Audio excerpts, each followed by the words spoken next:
Srimad Bhagwat Geeta, Chapter 12, Devotional Service.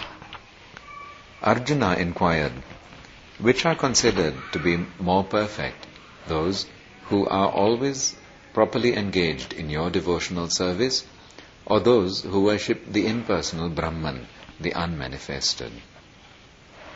The Supreme Personality of Godhead said, those who fix their minds on my personal form and are always engaged in worshipping me with great and transcendental faith are considered by me to be most perfect.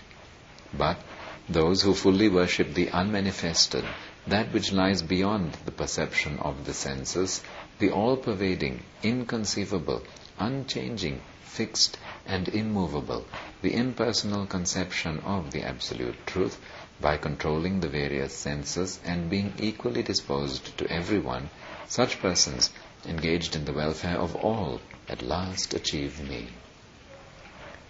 For those whose minds are attached to the unmanifested, impersonal feature of the Supreme, advancement is very troublesome. To make progress in that discipline is always difficult for those who are embodied.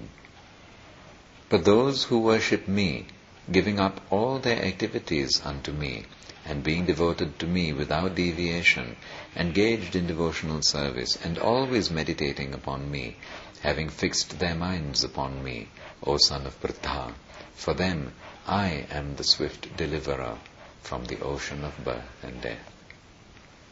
Just fix your mind upon me, the Supreme Personality of Godhead, and engage all your intelligence in me. Thus you will live in me always without a doubt.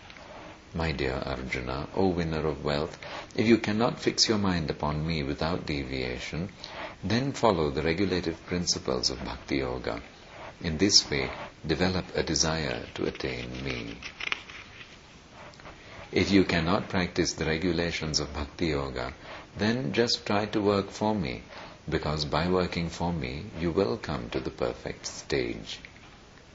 If, however, you are unable to work in this consciousness of me, then try to act giving up all results of your work and try to be self-situated. If you cannot take to this practice, then engage yourself in the cultivation of knowledge.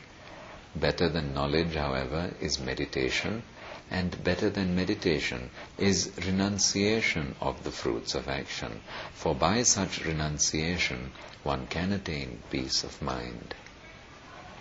One who is not envious but is a kind friend to all living entities, who does not think himself a proprietor and is free from false ego, who is equal in both happiness and distress, who is tolerant, always satisfied, self-controlled, and engaged in devotional service with determination, his mind and intelligence fixed on me, such a devotee of mine is very dear to me.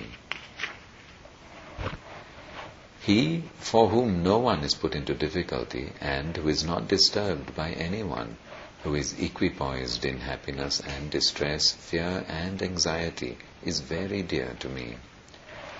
My devotee, who is not dependent on the ordinary course of activities, who is pure, expert, without cares, free from all pains, and not striving for some result, is very dear to me. One who neither rejoices nor grieves, who neither laments nor desires, and who renounces both auspicious and inauspicious things, such a devotee is very dear to me.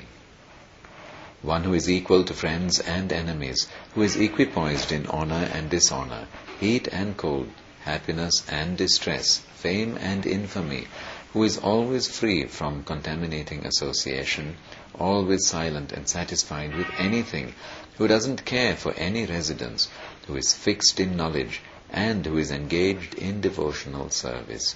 Such a person is very dear to me. Those who follow this imperishable path of devotional service and who completely engage themselves with faith, making me the supreme goal, are very, very dear to me. Thus ends Bhakti Yoga, the 12th chapter of the perfect Upanishad and beautiful Yoga Shastra, Srimad Bhagavad Geeta, which was spoken by Lord Shri Krishna himself to Arjuna, and which is found in the Bhishma Parva section of the great epic, the Mahabharata, which was composed by the great sage Vyasadeva in 100,000 verses. Jai Srimad Bhagavad Geeta ki Jai.